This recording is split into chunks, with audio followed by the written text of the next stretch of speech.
and filling it with interesting objects.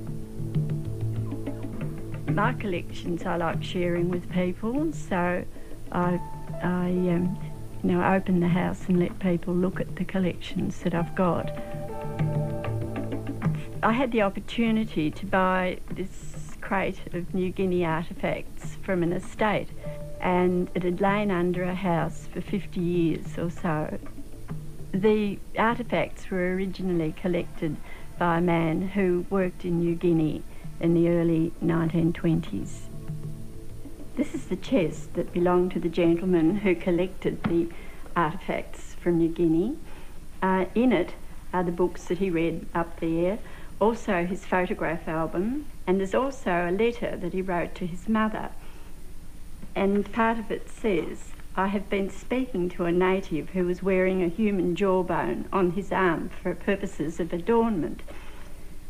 He maintains that it keeps away sickness from him, and God knows it probably does. We can't say whether it does or not."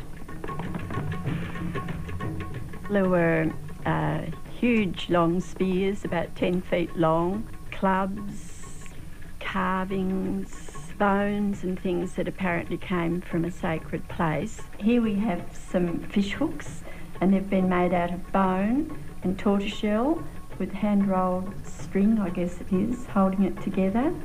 And then there's another bone that I think I've seen the men with them through their nose, which wouldn't be very comfortable. And then there's other bones, we're not quite sure whether they're human or cassowary, but they've all been carved and decorated. Here's one of my favourite pieces, and it's made of Christmas beetles' back legs and little berries.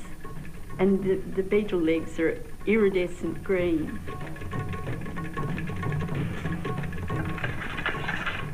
There's a walking stick here made of a bamboo root. There's a little bird of some sort. And these are Stone Age tools, stone tools. And these armbands the young men and the boys wear, and they often tuck a sprig of greenery from a tree in it, and they look very handsome with those. There's a map where he collected, and it's of Bougainville, New Ireland, New Britain, and this is also where I went in the eye of the wind about 20 years ago and collected more of the artefacts.